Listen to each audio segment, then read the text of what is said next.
It's a midweek edition of the Matt Murphy Show. That means an appearance from Cameron Smith of the Tennessean. He writes over there. He lives in conservative closet at the Tennessean. He also writes for a variety of other publications. And on occasion, he subs in for me and others on Super Talk 99.7 WGN to include this coming Friday. He's going to be in for yours truly. We're going to talk about the memory hole.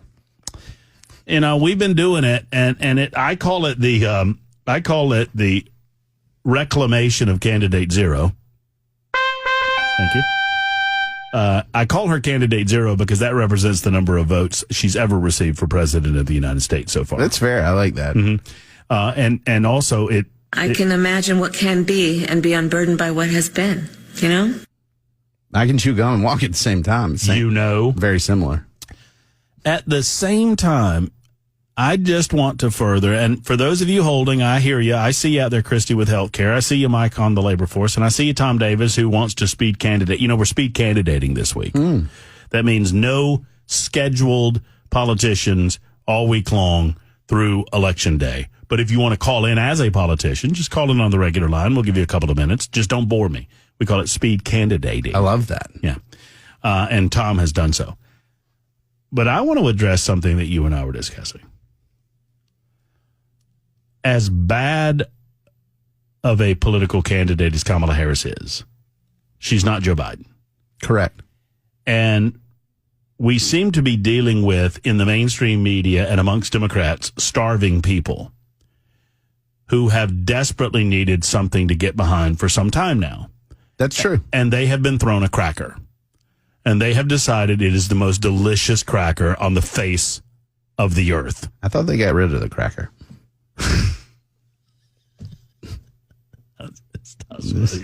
Home run. Now, I'm reminded, there's an old Eddie Murphy bit, and I can't get into all of it. But he talks about a starving guy. Well, he's talking about women holding out on men. And that's... Yeah, got it. And he's like, and by the time you finally get there, it's like, oh my Lord, this is love. This is the best thing I've ever had. He goes, well, if you're starving and I throw you a cracker, you'd be like, oh my Lord, this is the best cracker. Is this a Ritz? This has got to be a Ritz. This is a good cracker. You're going to have more. Right. Eat those same crackers for the next 6 months and see how you like them. Point being is that these are starving people that were looking for something to be motivated behind, and they have decided that they're going to make up a candidate and call her Kamala Harris. So I have two words for you: hope and change. Remember those two words? Mm-hmm. Mm-hmm. Mm-hmm. And there was a candidate who was extremely successful with nothing. It was just project whatever you want to onto Barack Obama, and he's your guy. Yep. And that was extremely powerful. And I looked at the numbers. Democrat enthusiasm has basically doubled. 4 out of 10 voters were excited about Joe Biden being the nominee. 8 out of 10 Democratic voters with Harris. So, I mean, those enthusiasm numbers matter big time because Trump could have coasted with Democrats being demoralized. That didn't happen anymore. Why do I have a bad feeling that she has a shot at this? She does. She picks Josh Shapiro and somehow works out Pennsylvania. Yep. Then you have to put Arizona and like a Michigan together, or Arizona and Wisconsin together in order to combat. I mean, the road is a hell of a lot harder if you can't win Pennsylvania if you're a Republican. The anti-Trump vote has been there. We know that. It exists. 41%. But it was demoralized, right? So we knew Trump was probably going to eat into that a little bit because they just weren't going to show up. Now they have something to anchor to that's not Joe Biden. And I think that's powerful. And independents, the whole campaign right here is Kamala Harris isn't Gavin Newsom. That's what she's trying to convey right now. And don't worry, she's got plenty of help in the media that's saying she never was responsible for any Democratic policies. She never actually did anything. I heard you on the air ask, well, what's her track record? What has she accomplished? Hope and change, man. Right? I mean, outside of her role as a prosecutor, which by some accounts that I've read, she did an okay job. And Democrats don't like her on that front. Right. And they don't bring that up. Right. So when you ask a Democrat, well, what has she accomplished? They're not talking about, they're never going to bring up her prosecutorial history. But they can't bring up anything else. Correct. I'm telling you, this is Barack Obama all over again. I mean, if you ask me what Marsha Blackburn has accomplished. I can point to something this week. Sure. Right? She and Blumenthal got the online thing passed through the Senate. It goes to the House. Now, it's not gotten through the House yet, but Mike Johnson says he'll consider it. That's a bipartisan piece of legislation. Moving legislation. That's moving legislation. That's an accomplishment. Outside of being somewhere and getting elected, what have you accomplished? And I can't find anybody to tell me what it is, but you're right. Nobody seems to care. Nobody seems to, and the media is all in on this. For example, Donald Trump just today at the National Association of Black Journalists said, rightly, that Kamala Harris is the ethnicity that she needs to be in the room that she happens to be in. And I'm saying it much better than Trump said it, but if she needs to be Jamaican, she's Jamaican. If she needs to be Indian, she's Indian. If she needs to be black, she's black. And so Trump said, well, she was Indian for a while and then she wasn't. Now, because she's on the national stage, she's turned black. That's the way that he put it. And CNN says that Trump falsely claimed that Kamala turned black when convenient. It's not a false claim. You can call it a claim, but to unilaterally declare it false is to ignore history. But this is a loser issue for Republicans. Oh, I agree. Anything that's gender, anything that's race, you bring it up, you just point out headlines and say these headlines reported all kinds of different stuff back when, and now they're reporting different stuff. I did that in my latest piece, and it's almost as if they just ignore it. Like it doesn't matter what has been. We're unburdened by that. Are we now? I can imagine what can be and be unburdened by what has been. We're in the can be land. Well, that's where we are. And it's going to be a very different campaign for Donald Trump right now. Well, and who falls for this kind of garbage? On the border, the choice is simple. Kamala Harris supports increasing the number of Border Patrol agents. Donald Trump blocked a bill to increase the number of Border Patrol agents. Kamala Harris supports investing in new technology to block fentanyl from entering the country. Donald Trump blocked funding for technology to block fentanyl from entering the country. Kamala Harris supports spending more money to stop human traffickers. Donald Trump blocked money to stop human traffickers. Kamala Harris prosecuted transnational gang members and got them sentenced to prison. Trump is trying to avoid being sentenced to prison. There's two choices in this election. The one who will fix our broken immigration system and the one who's trying to stop her. Yeah. They're running on her being the strong border candidate. Yeah. Say what you will about Donald Trump, it is his signature political issue. You know who that ad's designed for? Stupid people. It's designed for folks that want to say Harris is a reasonable candidate. They're not looking at the Trump stuff. They're looking at, hey, she did reasonable things. That's what they're having to recast her and say she's not the most liberal. She's very much pragmatic. Because she doesn't have a track record. Where are you going to tack her down? She hasn't done much. It's a fascinating turn of events that Democrats are now campaigning on strong border security. Why not? It's a fascinating turn of events. Throw Joe under the bus, man. It works. It's a good tactical approach, even if you don't like it. Is that where he's hiding? Is under the bus? Maybe. Probably. Who knows where he is? And while Joe hides, the Middle East, man. Does anybody notice World War III is getting started? World War III is starting. I mean, all it's going to take. Tell me where I'm wrong here. Okay. So you have Hamas starts a hot war with Israel. Mm-hmm.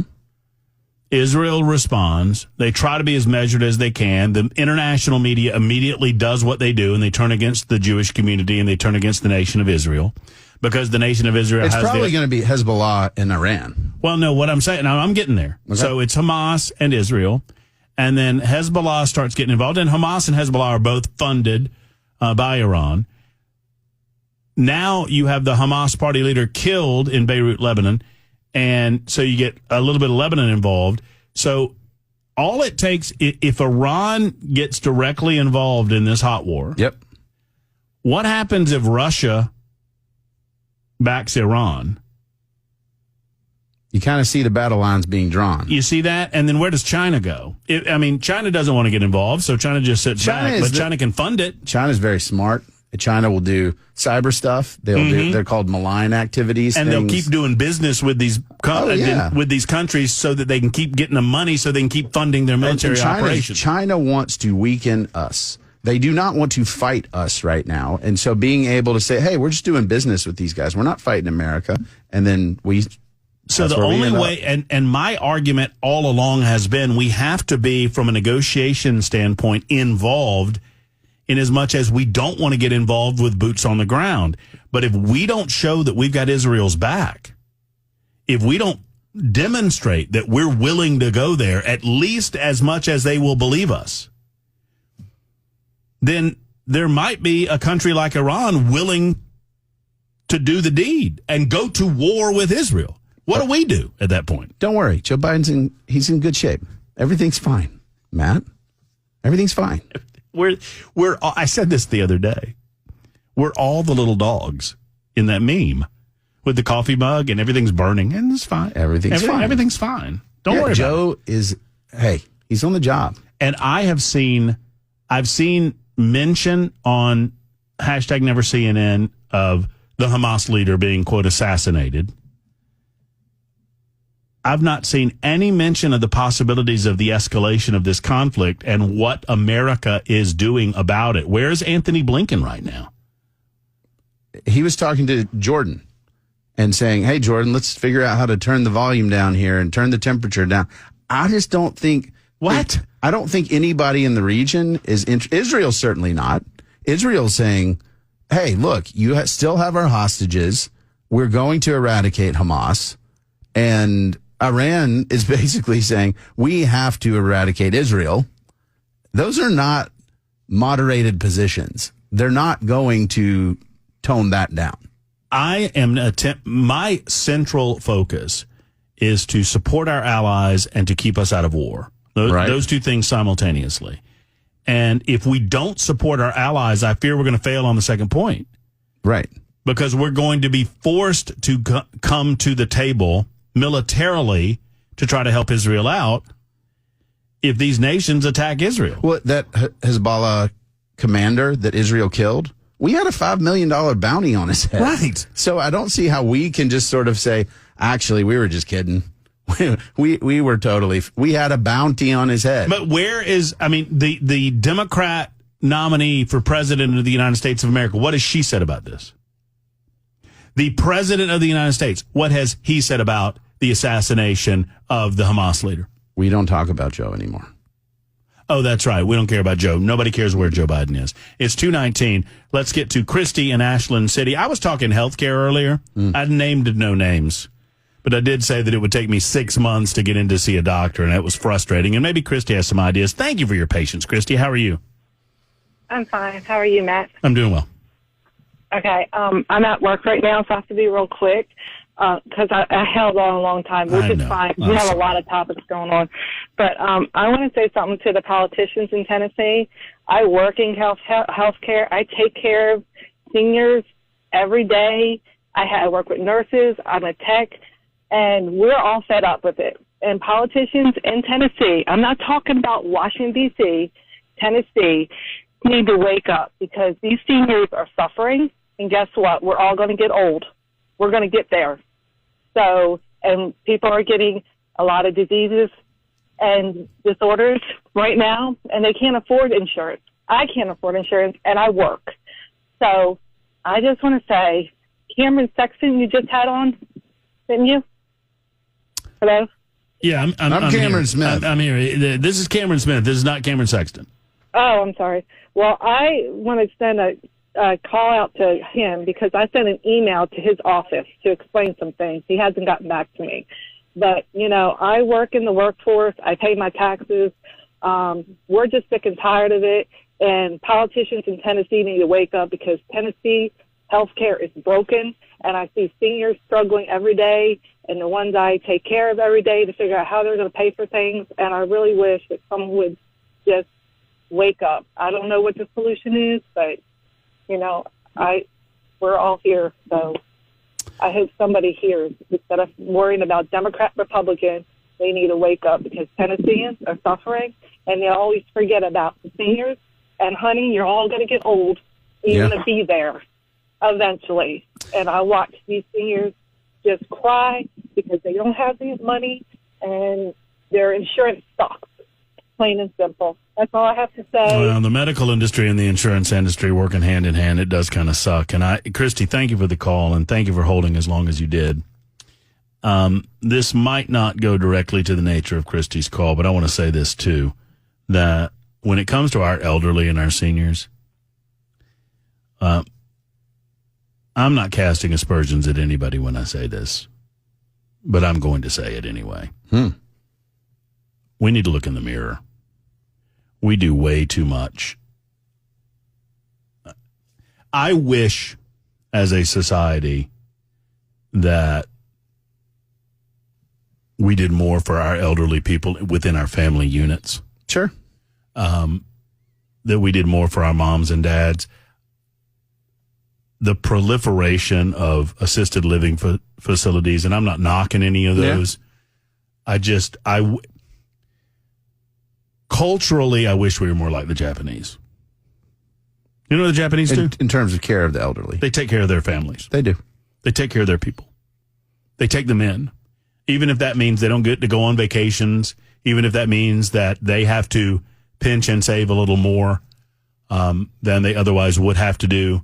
I wish we did more of that. And I know that isn't reflective directly of what Christy was trying to say. It inspired me to say that. But she's right. I mean, right. Let's be honest. The bureaucracy's awful. And I'll use a specific example. My wife had a scan that they wanted to follow up on. And it's, a mammogram. Typically when they want to follow up on those, your heart drops a little bit. You're like, is something wrong? It's an anxiety inducing thing. It was Vanderbilt. Vanderbilt is known for its bureaucracy. I don't mind calling them out. And they said, we need to see you. She called back in and, routed through all the call centers, and they're like, no, we can't do that yet. And they said, and she's like holding the notice. It says, it's actually really, they want to see me back in. And, thankfully everything. Right. But she's nervous, right? And they're sitting there saying, oh, no, we can't do this yet. And it's that kind of stuff that people hate. And politicians that respond to that are going to do really well.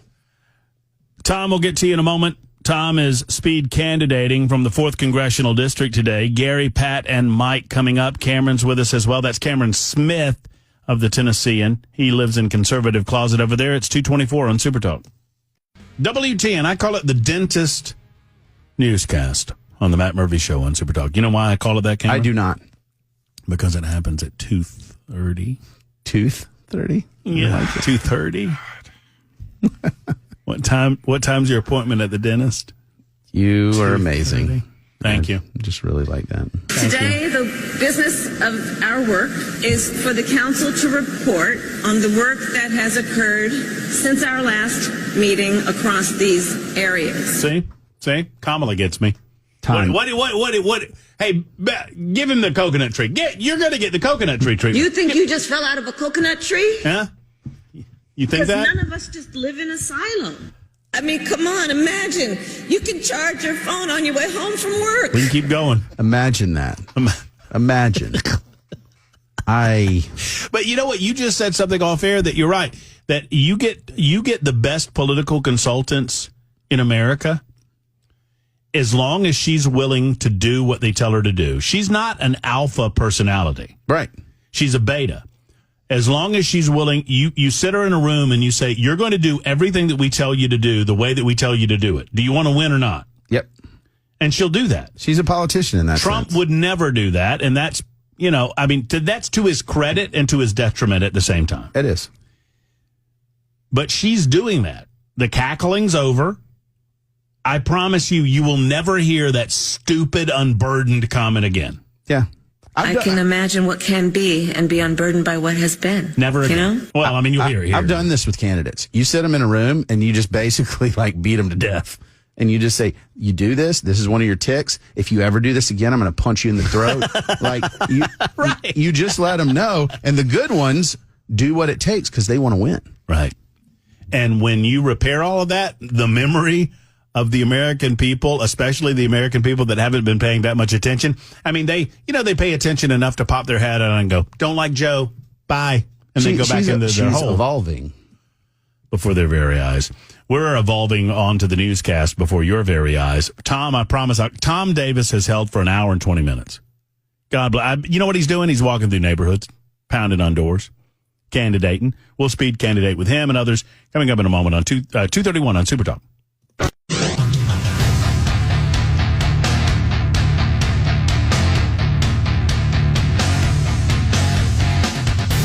Super Talk 99.7 WT and Matt Murphy, Cameron Smith, Brian Wilson coming up in about 22 or so minutes. And you on the phone, 615-737-9986. Tom Davis has held for an inordinate amount of time. Tom, I owe you a bottle of water and an ink pen used by me or something like that. I don't know. I owe you something. Thank you for calling in. Oh, yeah, I'll keep that in mind. No problem. I appreciate you doing the speed candidating. Did I get that right? Thing. So that being said, as I do this, that part about where I can't bore you or you got to be entertained. And so that scene from Gladiator comes to mind when I think about it, when he comes through and he just smokes all those dudes and he's like, "Are you not entertained?" So that comes to mind as I do it. That's a good scene. One of my all-time top 10 favorite scenes in any film. Are you not entertained? Are you not entertained? Are you not entertained? Is this not why you are here? That's what the last line is this not why you are here? Yeah. Yep. It's a good one. So how are you going to win? So we talked about, yesterday we talked about the National Defense Authorization Act, how I would have been a no because of the DEI, transgender affirming care in it. Today, district availability, this is a theme I've heard as I've talked to people, is we don't see our candidate. For me, quarterly, face-to-face town halls somewhere in the district, published and, put out there so anyone who wants to attend can attend. In addition to that, at least monthly videos, me doing monthly videos, my face in front of the camera, published on YouTube or Rumble, where they're seeing me so I can tell them what I've done and where we're going and what's coming up. So that's today. And then also I want to mention that Chris Hand is on record as saying he is going to vote for me. So that's a couple differences. And I've got another one. We'll save that for tomorrow. And I kind of want to, as I head out, I agree with your plan to deal with Belkay and his transgressions, known and unknown. I think that's solid. Do you think you just fell out of a coconut tree? Tom Davis he is speaking truth. He's bringing some fire. He's bringing heat, Bell. Your opinion means very little to me. Can't handle it. Thank you, Tom, for the call. Mike is next in South Pittsburgh. Hello, Mike. What's going on, buddy? Thank you for holding, Mike. I appreciate your patience, man. We're getting to you as quickly as we can. Hey, if my first name was Cecil, my last name you would have been a lot sooner. No, my name would be Cecil. Oh, your last name's Cecil. Oh, okay. Well, I like that, Mike. Hey, you heard me yesterday talking about Cecil's, my love of Cecil's. Yep, yesterday I did. Yep, I couldn't get through to tell you then, but I'm telling you now. So anyway, I appreciate your show. But, before I retired in 2019, from 1995 to 2019, I traveled worldwide installing machinery that made a cardboard box. And when I was in third world countries, I had 20 people at my beck and call, and a lot of them were mechanical and electrical engineers. They just didn't have anywhere to go. And when I'm in the United States working with the unions, it's like, hey, where's your help? So, honestly, there's not a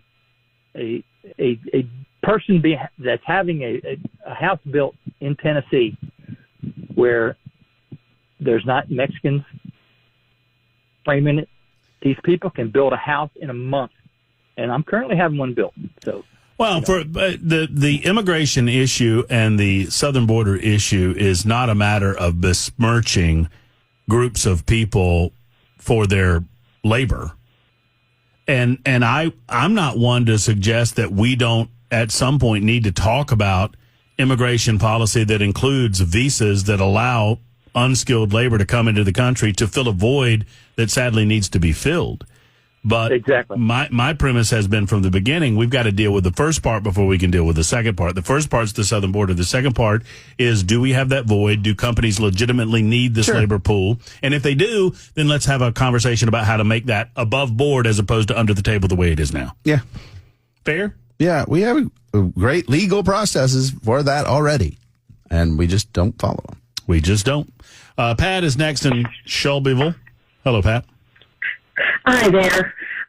This is not a big solution to what that woman was talking about for elderly, but there are community clinics, and I was a recipient of help from a community clinic when I didn't have insurance, and a lot of elderly used that service. And it may sound like something, you don't want to do. That's a subpar help.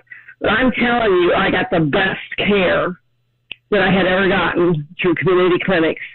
And if they are Medicare, they may not be able to use it. But if there's somebody or Medicaid, but there's a lot of elderly that don't have insurance that can benefit from this, and I just wanted to put that out there because a lot of people don't even think about it because they think they might have preconceptions of it being bad care.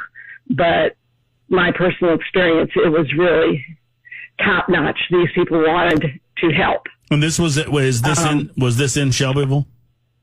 Yes. Okay. Yes. Well, good for you. I mean, I'm glad. I'm glad that there's a thumbs up for some community care centers. I mean, I think it probably depends on the community that you live in and the efficacy of the care that you get. For a second there, I felt like I was ordering a sandwich at a drive-thru, but we made it. Yeah. We made it. Well, the good point, I mean, so there are some community healthcare clinics for sort of run-of-the-mill stuff. It's fine. For specialized care, it's just a lot tougher. My confusion, and you may have heard me talking about this earlier, I named no names except for yours.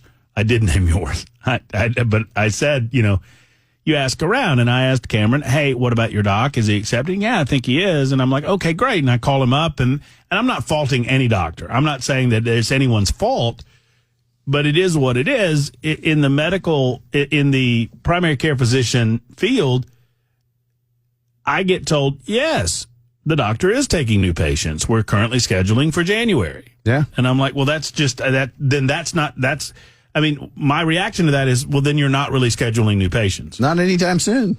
I mean, maybe if I want to move from a doctor that I particularly don't care for to you, maybe that's an acceptable thing. It's a pain in the tail. I mean, I had a doctor that I loved who decided to go into like nutrition and fitness stuff instead. And she's like, I'm not going to be a doctor in the conventional sense anymore. So you need to go find another primary care. And, Justine, my wife, had hers, and I just kind of jumped on board there, and great doctor, and it's worked out well. But like, she waited.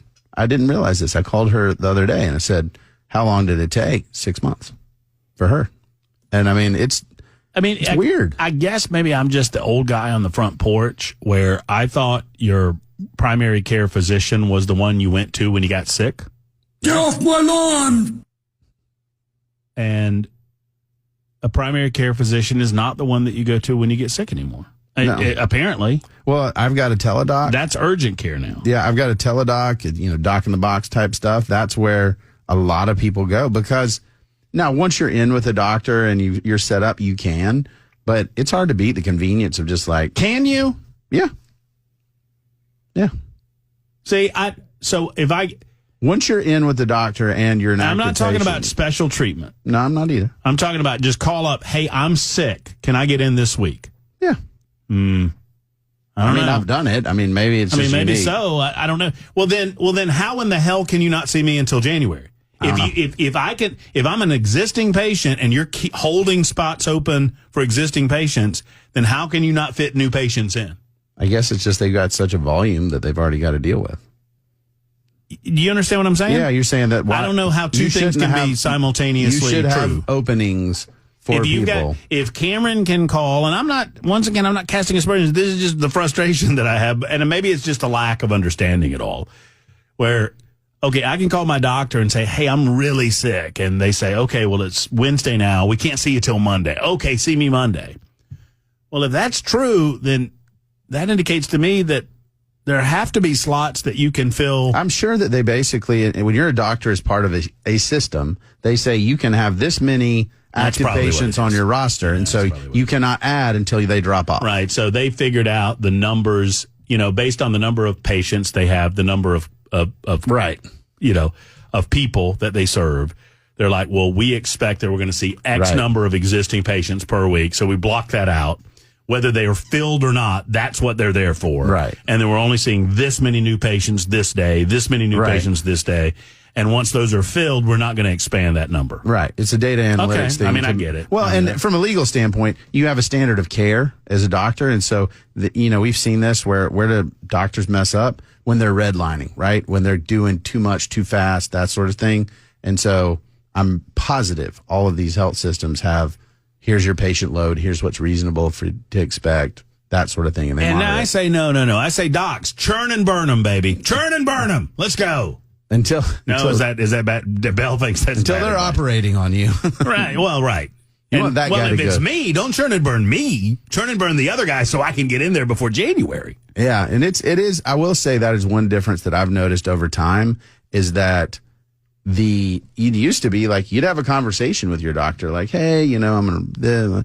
Now it's what's wrong with you? What do we need to know? Check this. Boom, boom, go. Mm-hmm. Like now, I prefer that, but folks that like bedside manner, those days are gone. Forget about it. Yeah. Every time I have a conversation about the way old doctors used to be, I want you ever see the movie Doc Hollywood with Michael J. Fox? Where he gets stuck in the small town and he doesn't want to be in the small town and then eventually he stays in the small town. The old doctor in that Doc Hollywood, I think about that old doctor and I think, man, I want that old doctor in my life. That old curmudgeon. I had one doctor, she was the best doctor ever, but it was like NASCAR. I could not stop and she would be like, I got you. Okay, we're going to give you a shot of this and a dab of that. And I felt like I was in, she was the pit crew trying to figure out how to get me back on the road. And she was the perfect doctor for me. That's good. There's a scene in Doc Hollywood, and I don't know why it gets me, but it does. And if you've ever seen the movie, you'll know it. And you'll go, oh, yeah, I remember that. And if you've never seen the movie, go see it. But it's that old actor that's the old doctor. And he's been a grump and a curmudgeon, and we don't like him for the whole movie. And then he softens up to Michael J. Fox's character, and he opens up, he's sick, and he opens up his cabinet, and you see all the children that he has birthed over the years. He's got pictures of them. And you realize that this is really a very kind old man. He's just grumpy and crotchety on the surface. And he says, you see that over there, Doc Hollywood? I wouldn't trade any of that for gold. And then he pauses and goes, well, maybe gold. Or cash money. I don't know why. Or cash money. Or cash money.